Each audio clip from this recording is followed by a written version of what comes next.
This season, Instacart has your back to school. As in, they've got your back to school lunch favorites like snack packs and fresh fruit. And they've got your back to school supplies like backpacks, binders, and pencils. And they've got your back when your kid casually tells you they have a huge school project due tomorrow. Let's face it, we were all that kid. So first, call your parents to say I'm sorry, and then download the Instacart app to get delivery in as fast as 30 minutes all school year long. Get a $0 delivery fee with your first 3 orders while supplies last. Minimum $10 an order. Additional terms apply. We acknowledge the traditional owners of country throughout Australia and recognise their continuing connection to land, waters and culture. We pay our respects to their elders past, present and emerging. Welcome to This Song Is Yours, a music podcast where we chat to a new guest each week, talk about their life and creative endeavours, and talk to them about some of the music they love. Our show works by chatting to our guests about music, but also getting them to make you a playlist of the songs they love. You can find the link to our playlist in the show notes. Welcome to episode 46. I'm your host, Simon Fink. Our guests today are Dashboard Confessional. The emo pioneers have just announced an unplugged tour of the US for September and are also celebrating 20 years of their breakthrough record. In today's episode, we're talking with Chris Carabba about getting back on the road, his devoted fan base, and being part of the Marvel family. Here we go. Our guest today is the frontman for Dashboard Confessional. After having to cut their best of tour short early last year, they've just announced a brand new tour for North America this September. They're also celebrating 20 years since their breakthrough second record, The Places You Have Come to Fear the Most. Please welcome to This Song Is Yours from Dashboard Confessional, Chris Carabba. Good morning, or good evening, sorry, to you. Hey, Simon. How are you, pal?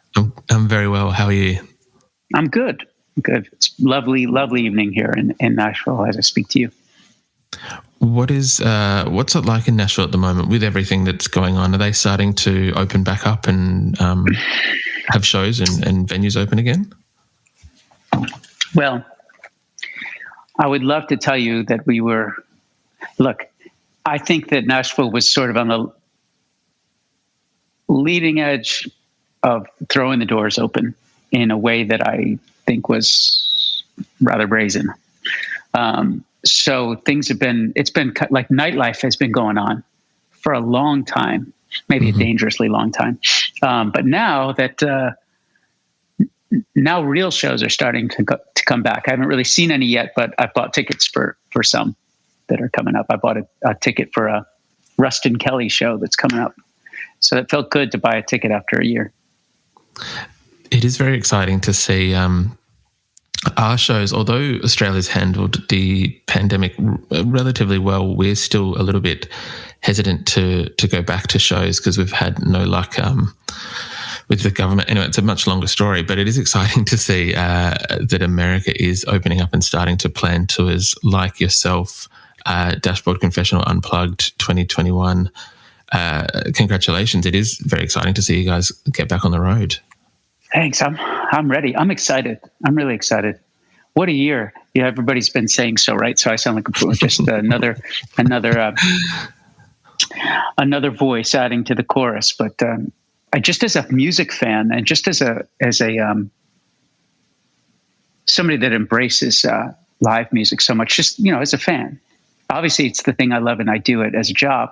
But just to go as a fan is also this kind of the crux of my social experience. So I'm really eager for that.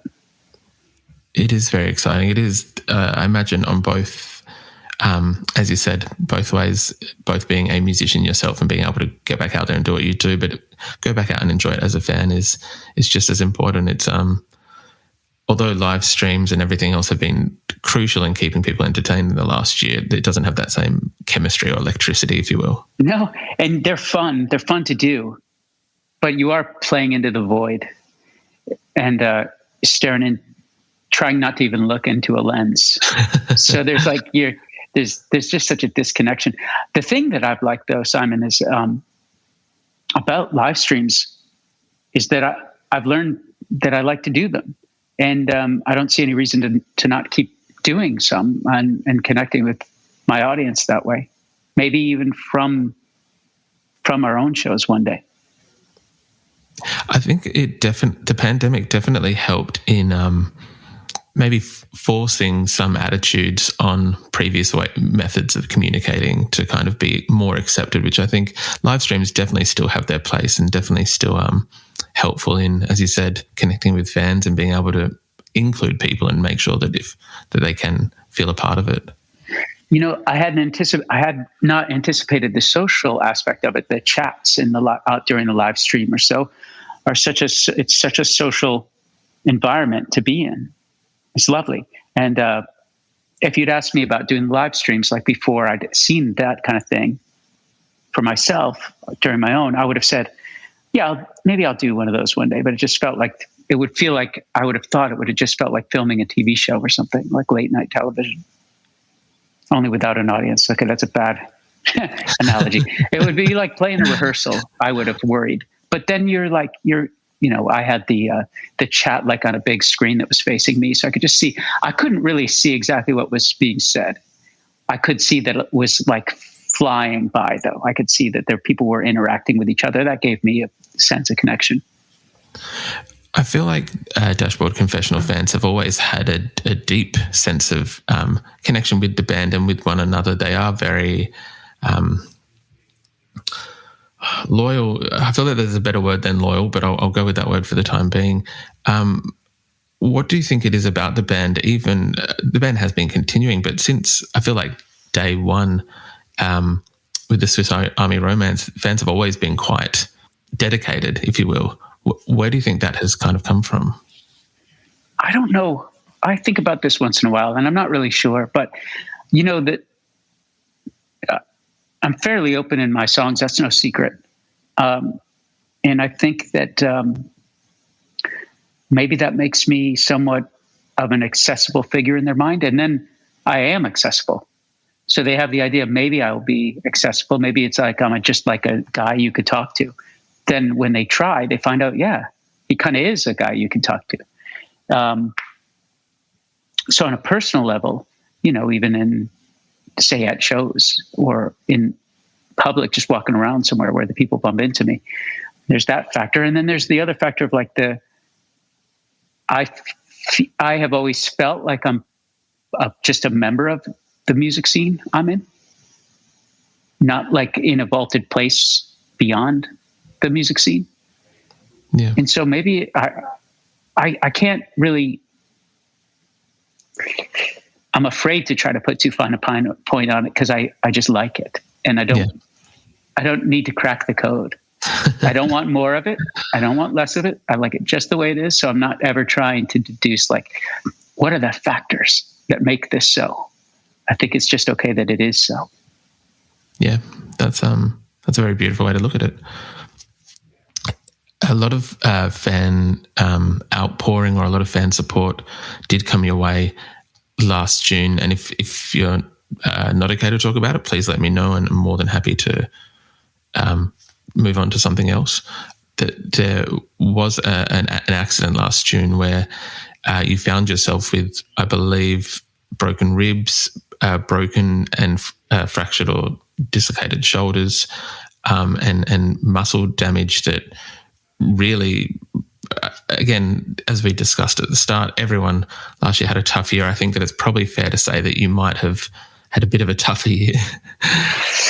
Yeah, I wasn't trying to win that contest, but I think I definitely placed somewhere near the top. I had a rough year. This accident was difficult. I really have injuries that I'll be dealing with for the rest of my life. And, the process to get back to as well as I'll ever get, as better as I'll ever get, isn't quite done. And it was hard. It was a hard thing. Among other things, I broke both my shoulders in many places. Pulverized one of the bones. I'm kind of rebuilt from metal plates and screws, and but also the muscles were lacerated in the accident. The biceps of the deltoids on both sides. And so I really lost some muscle memory, and I couldn't play guitar. Even when I got some strength back to hold the guitar, my hand no longer knew what to do. I couldn't articulate the wrist the same way. I couldn't play the chords, couldn't fret the notes.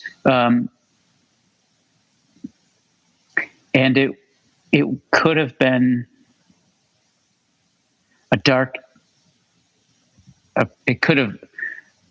there were some dark moments. I'm not a superhero. But it could have just overall been this dark period of my life, and only that. But I had such an outpouring of support from my fan base and from beyond my fan base, just people that just maybe even didn't like my music, who knows, but just thought, this guy's having a tough go, and I'm going to send him some encouragement. And I mean, I got countless messages via, everything from Instagram and TikTok and Facebook and Twitter. But I also got like real letters from people, and I got gifts from people, like gifts of encouragement. Nothing extravagant. I don't mean that, but I mean, small. I mean, I got a lot of books from people, motivational in some cases, or just books people held dear and thought I would enjoy in this time. I got fine art. I got a lot. Like I've got like a new shrine to this art that people sent me, which was just glorious. I got so much coffee from people because I like coffee a lot. I got so much coffee. That's a good one. I won't have to, and I couldn't drink for a while. I couldn't drink coffee. I wasn't allowed to drink coffee for a while. So now I'm breaking into the stash, and it's been fun. But anyway, the kindness was like that kind of kindness. It takes effort, even if it's something as simple you might think is as simple as just like commenting on a photo with some positive feedback, or you can do it kind of thing. It takes some effort. Somebody has to make a choice to be there for you. And a lot of people did that, and I won't soon forget that. If there's an incredible, I think it's a video, not a photo. I think there's an incredible video on your Instagram or one of the social media platforms where it shows you, I believe in your drive or in someone's drive, and all the kind of letters and fan art are on the wall, and it's just a beautiful shot to see that kind of support in a visual aspect. I came home to that. I came home to a display of like posters that people made. Even like a lot of the kids in the neighborhood that I live in came up the hill and put posters along the garage. And that photograph, I know the one you're talking about. That is of the moment I got home from being in the hospital for weeks. That was a moment. Yeah. That was a moment. It was that's the kind of kindness I'm talking about, where I was home. I had gone through the first hard step, and I knew I had a lot of hard steps in front of me. The weight of it was starting to set in, even as I,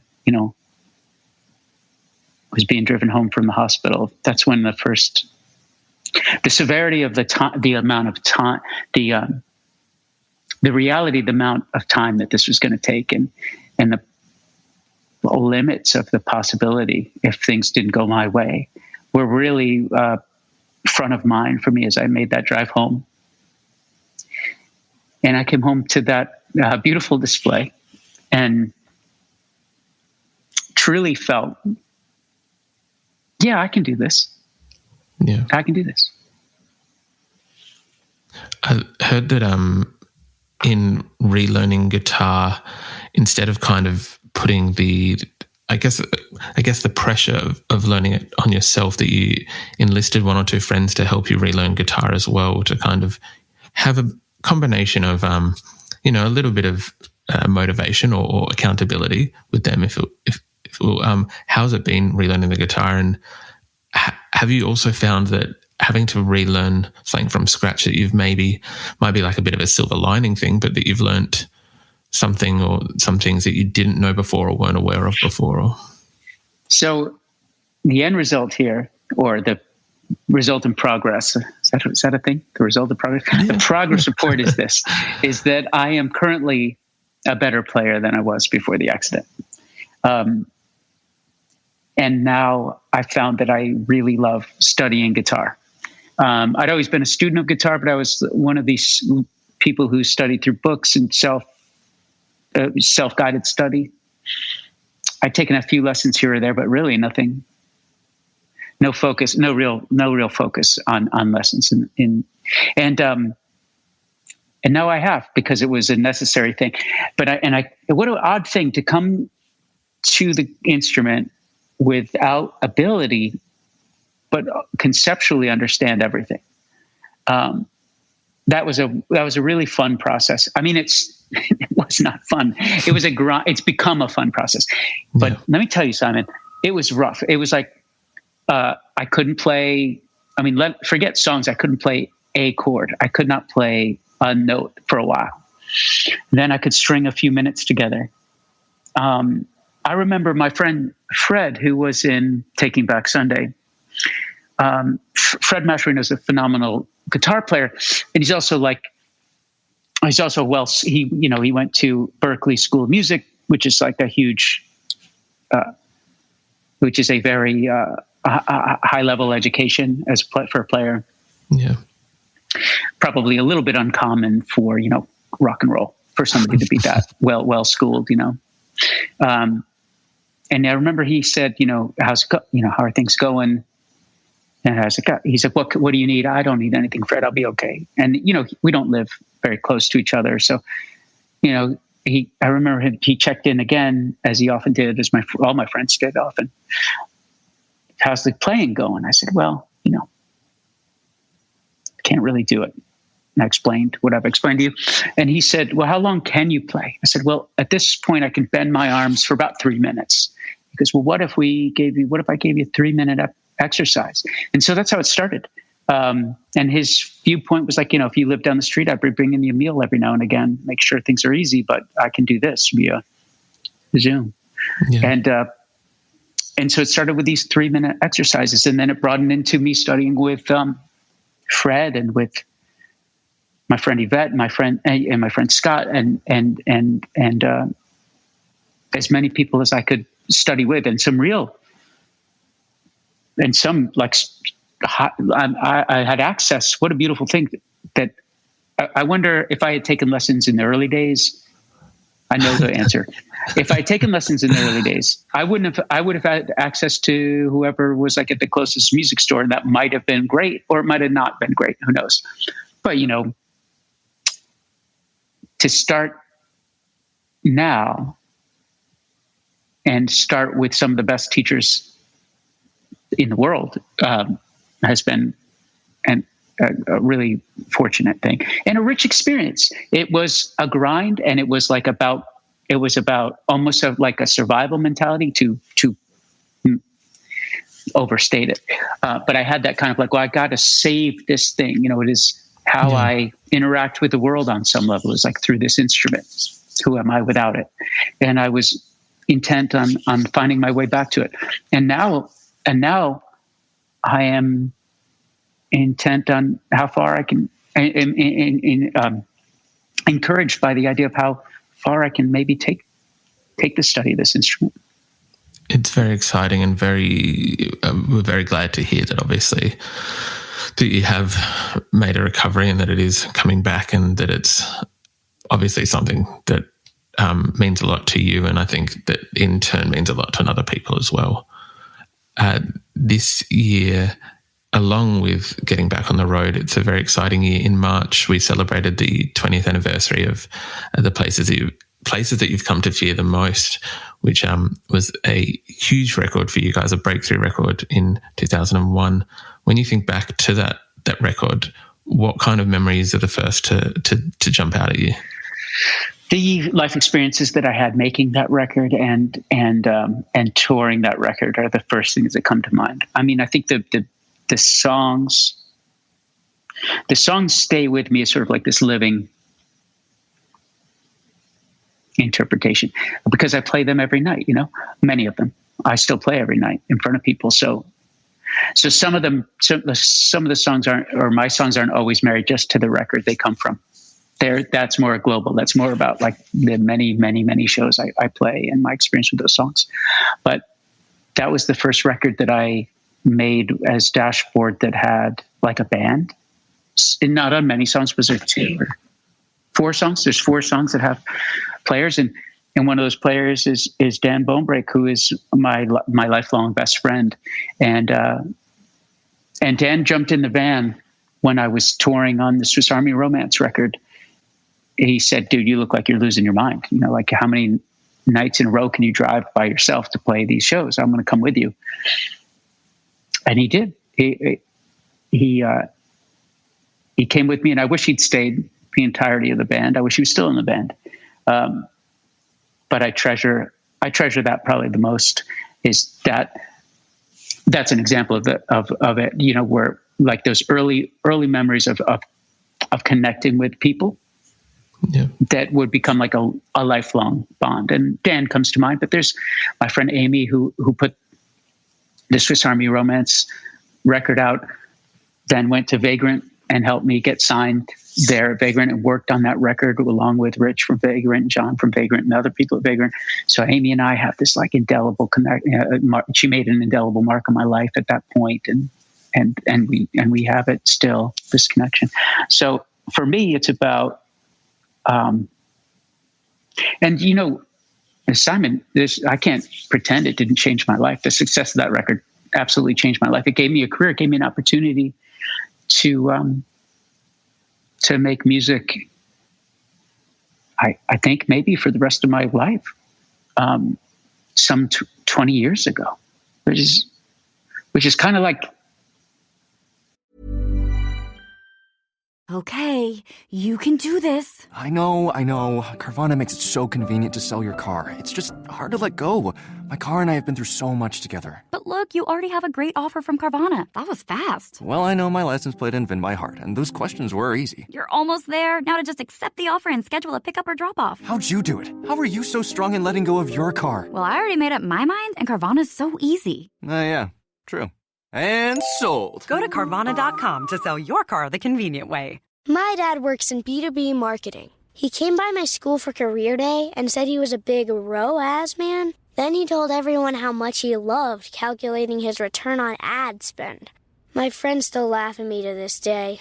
Not everyone gets B2B, but with LinkedIn, you'll be able to reach people who do. Get a $100 credit on your next ad campaign. Go to linkedin.com/results to claim your credit. That's linkedin.com/results. Terms and conditions apply. LinkedIn, the place to be. I still, maybe it's good that I don't operate under with maybe it's good that I don't fully accept that I'm not on borrowed time with this career, because I think you don't want to lose the urgency as a writer. Urgency is a really important thing, but it's still like a miracle to me that like I don't have to go work at a different job in order to do the thing I love. I get to do that and that alone. It is obviously, yes, very fortunate for anyone who's able to make music and be able to do that as their job and their passion. For yourself and for Dashboard, I think as well, in particular, because a lot of bands do have success and are able to turn that into a career. While you've done that, I feel like there was an additional kind of, what's the word? When places started becoming quite big and the track Screaming Infidelities can be quite big as well, that was the early stages of, or you are attributed to being one of the early pioneers of emo in what was its first form. I think now when people think of emo these days, that there's a bit more of like My Chemical Romance or that kind of image in your head, if you will. But back then in 2000 and 2001, it felt like you were one of those pioneers of that initial kind of genre. Did it feel like you were doing that at that time, if that makes sense? Did it feel like a big or a change in movement, if you will? It did feel like a movement. It felt like I was part of a movement. It felt like the scene that I was from, that we all worked hard to build. And I mean, I'll pull the My Chem guys right into that. They were the break. You're right. They were like, they're one of the ones you really think of now when you think of emo. But they were, in the early days, they were pulling the scene up by their bootstraps too. They were not just these, and they're not now, but they weren't only just these rock stars. I mean, and I actually, it's funny you should mention it, because I was just out with Mikey a couple nights ago, and to have these kinds of friendships that last from like when we were playing like university cafeterias during the day, that was our show. And like the only people there I was watching My Chem and they were watching me. Everybody else was, I guess, getting lunch. But, in those days, we worked really hard as a community, the scene did. And the people that were in the bands weren't that different than the people that we were passing out flyers. We were uploading songs to Napster and LimeWire. We were doing all the things the same things that the people of the scene were doing. So I don't think that I felt like, if anything, I felt real lucky to be an ambassador of the scene I cared so much about. And I feel more like that now. So there was this period where I think I was credited and maybe even blamed with some of the way that the scene was going. I wouldn't use the word blamed very quickly. That's a bit harsh. But okay, so in the early days, I was definitely, I think, maybe credited for some of the things that were going on with me and my peers and the scene, peers in the scene, not just bands. And then the way things go with pop culture, I guess, is that it spins off, like, the generations it spins off are very quick. The first couple, they last maybe a number of years, maybe even a decade, who knows, maybe even more. But then the ones that come after, it's like shorter and shorter cycles, but more and more reach. And so the ones that got the attention, I mean, after My Chem and after Fall Out Boy and so on and so forth, there was a point in that window. So that would be like, I don't know, say 2010. I don't know, but just picking a year out of a hat, where I started to not feel so connected to the identity of the scene, although I felt connected to my audience. Yeah. I don't know that I was, and I thought at that point that it wouldn't swing back. I thought, I've had my fun. I got to be a part of something really special, and now somebody else gets to be a part of something really special. And maybe that's how it should go. Maybe it shouldn't always be just free, but what's lovely is it's come back.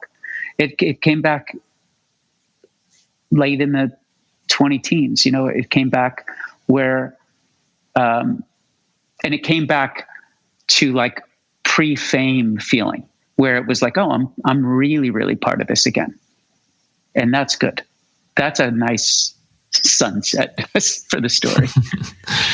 It's very exciting that you can, as we've discussed it, we're discussing 20-year anniversaries. It's still exciting that you can kind of get that feeling of, not even the pre-fame part, but just that connection to the scene or to what you've been doing for a while. It's obviously a sign that it's something that you love.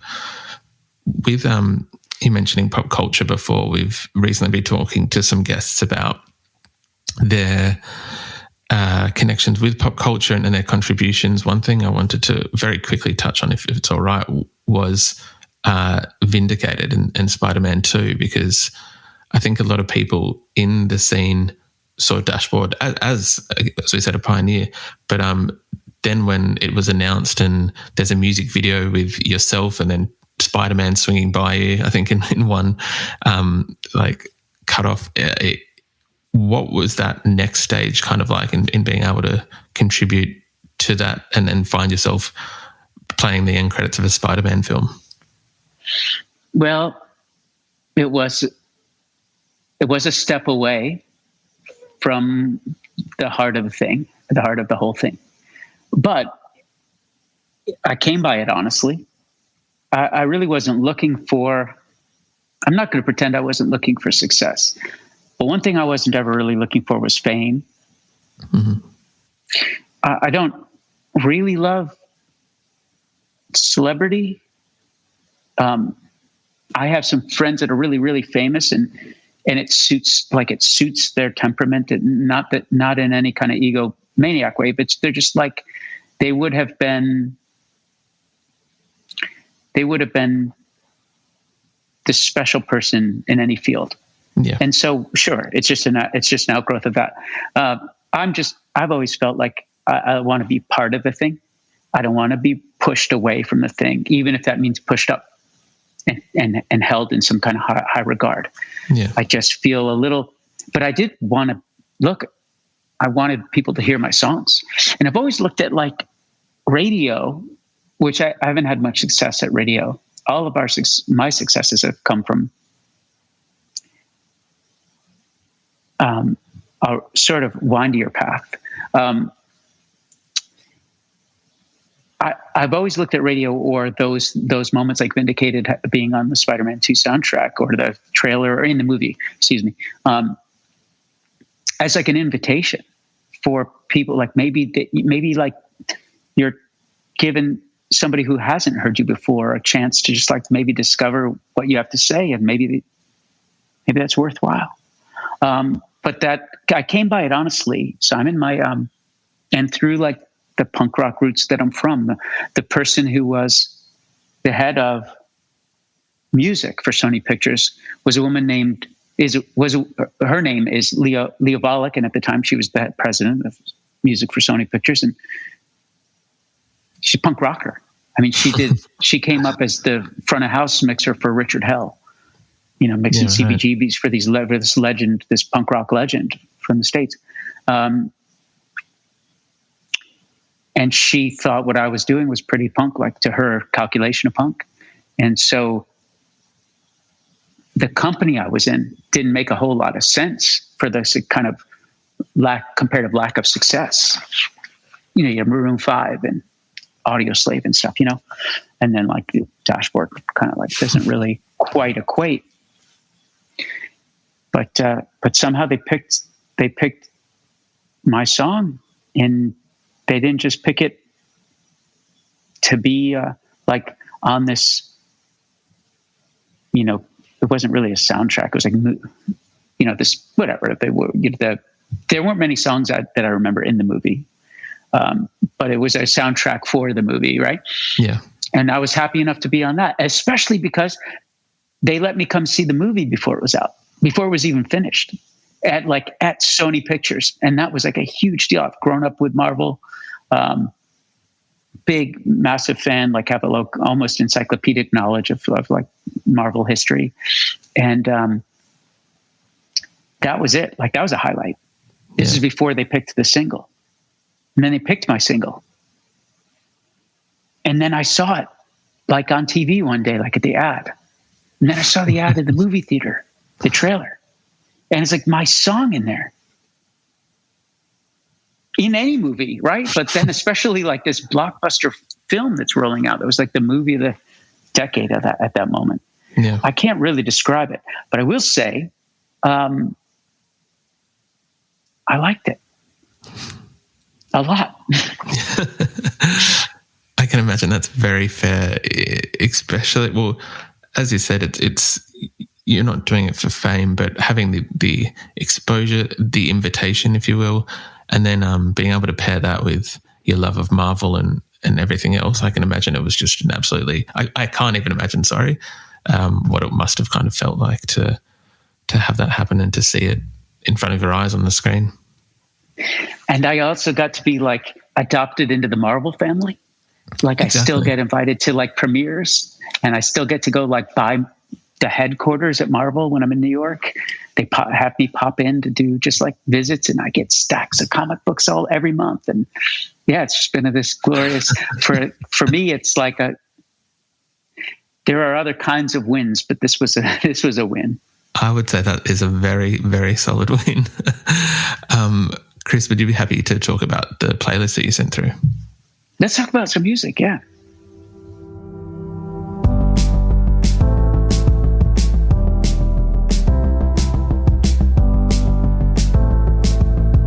One or two of the tracks I wanted to talk about. I know you just spoke about some of your friends that you've made through the industry. We were lucky. We do 2 episodes a week. We did an interview yesterday with Adam Duritz of Counting Crows, who does make an appearance. Did you? He was lovely. He said that he'd been texting you yesterday morning or yesterday evening, depending on the time difference. And we mentioned that we were chatting to you, and he said, one, absolutely lovely, one of the loveliest people that you'll meet.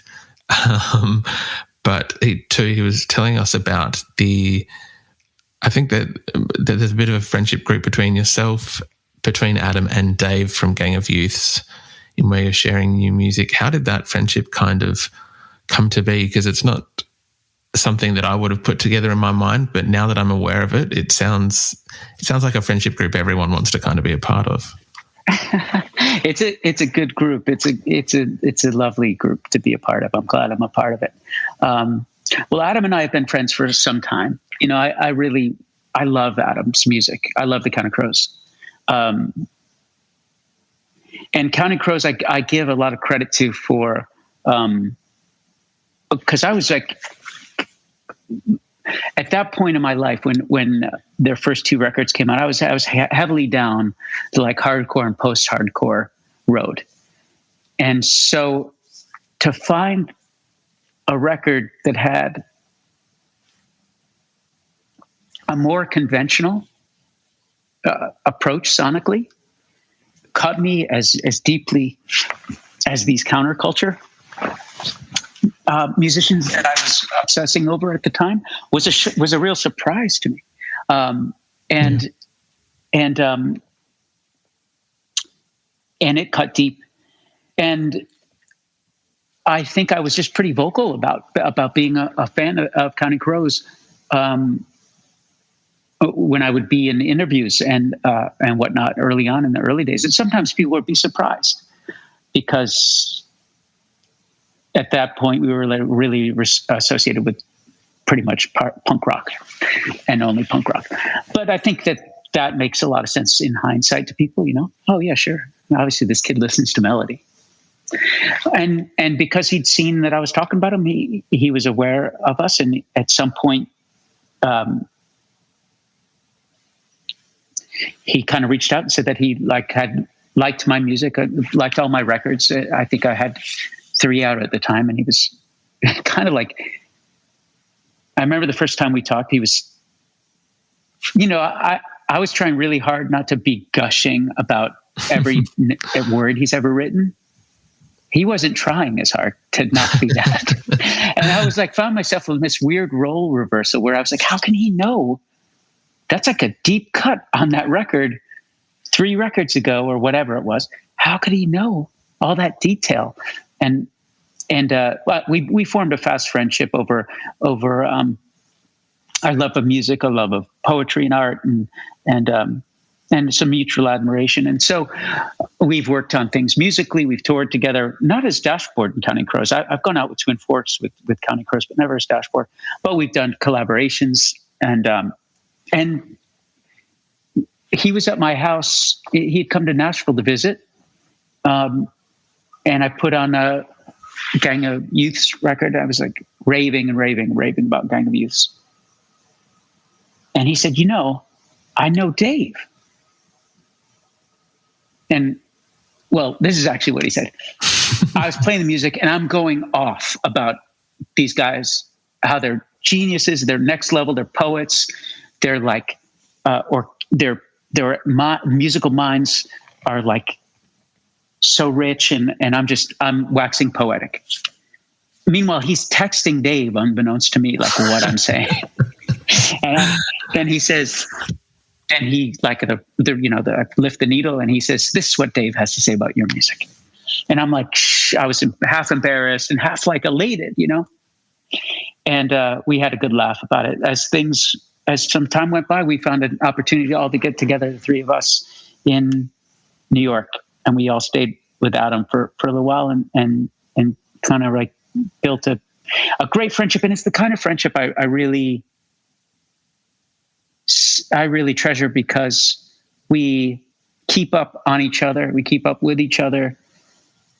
We make like I was in London, and the Gang of the Skies came to see me play just this small show I was playing, and we just, it's good to have your people, Yeah, definitely. The playlist includes another Australian band, Slowly. How did you come across this Australian band, and what does this song, why does it stand out to you? How did I come across Slowly? I feel like it was probably like 2018, 19, they were making like a big noise in that underground scene. And probably like, I'm not actually so educated on how big they were at that time there in Australia, but here it was like a counterculture moment. Yeah. And I think it was about 2018 or 19 that a friend of mine just said, like, sent me the song, the song Dinosaurs. And I like lost my mind. It was one of these moments where you're like, how is this kid hitting? It had been maybe 20 years since I was hit in that same place by somebody. How is he getting there? I couldn't figure it out. I say, I only know Ben. He's a lovely, lovely guy, but I didn't know him at the time. I'm thinking to myself, how's this writer getting?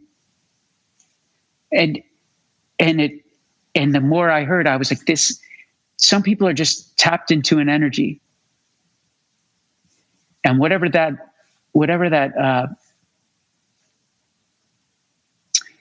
wavelength he's in,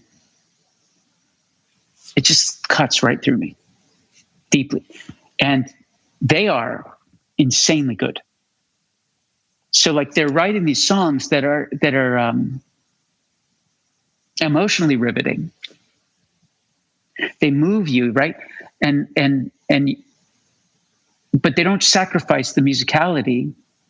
They don't use the musicality manipulatively to move you. The sentiment is there, whether you're moved or not. They're delivering their moment.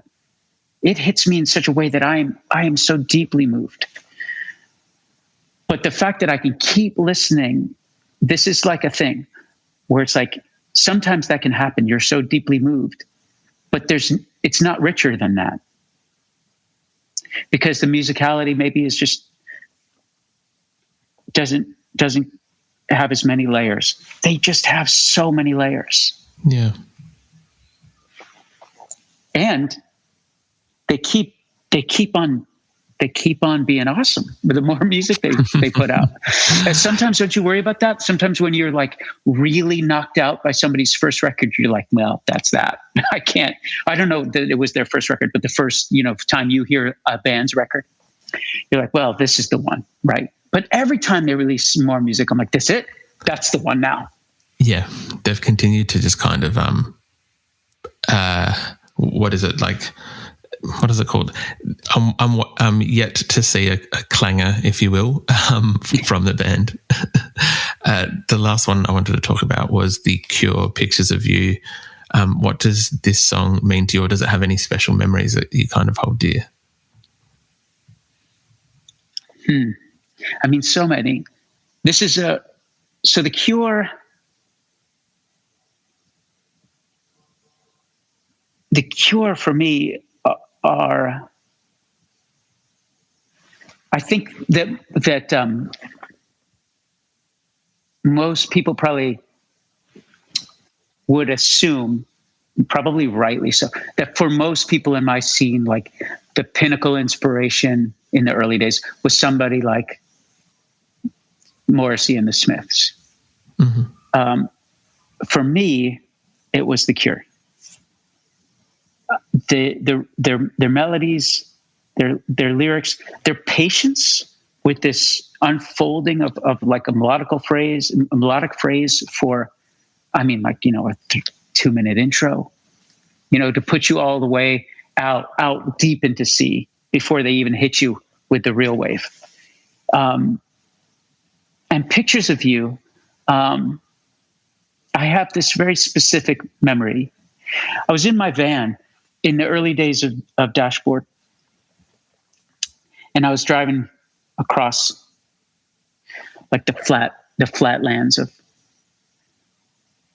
the American Southwest, and it's just this like sea of never-ending same, and like it just there's not another car to be seen for miles and miles, and you can drift a little bit. It's not, I don't advise this for the driver, but you drift, your mind drifts off in that kind of moment. And I think of that moment as, because I had this song on. I think of this moment often when I hear this song. The clarity with which I knew that I could go really far away in my life, from my life and with my life.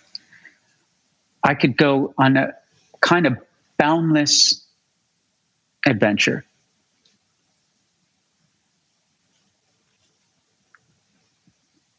And always be able to take the things that were important to me with me, if I made that a purpose. And there's that line, it's so artfully simple. I've been staring so long at these pictures of you that I almost believe that they're real.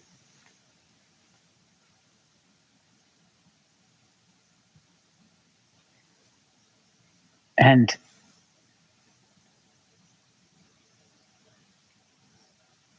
I love that. I love that feeling more than I can describe. To love someone so deeply that you can hold two ideas in your head at the same time. One, I can't believe I'm able to love someone like this. And another,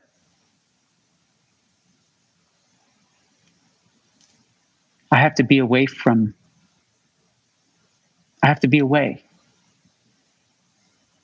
but I can carry them with me. Yeah. So I guess, music, for me, music speaks to me for everyone, I'm sure.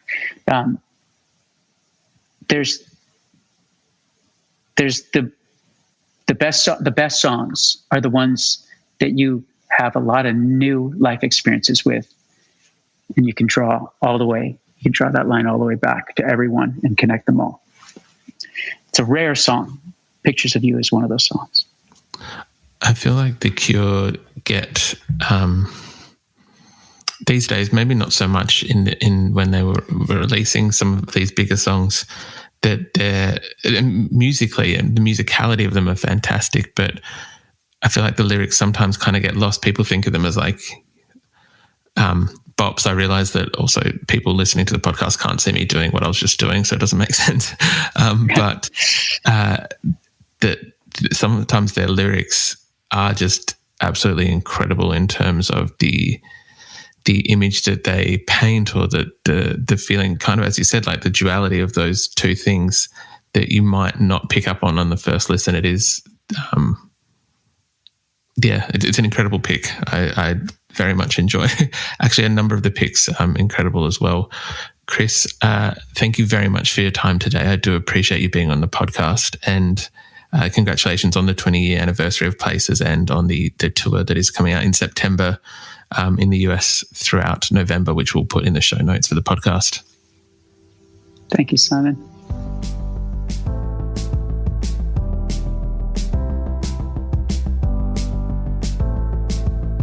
And that's our show.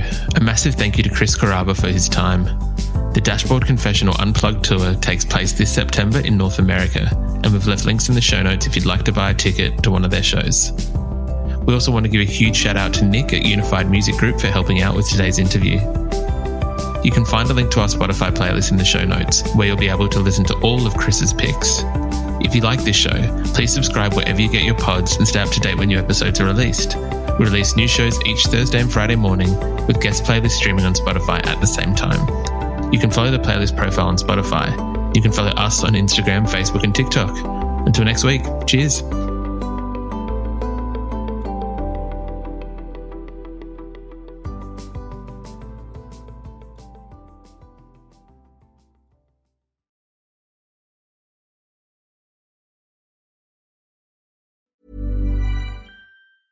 Never sleep hot again with Bowl & Branch's best-selling naturally cooling sheets. They feel super crisp and cool to the touch and are expertly designed for enhanced breathability so you don't overheat at night. Start getting your best night's sleep this summer with cooling sheets made with the highest quality materials. Try Bowl & Branch with a 30-night worry-free guarantee. Plus, get 15% off and free shipping on your first set of sheets at bowlandbranch.com with code BUTTERY. Exclusions apply. See site for details.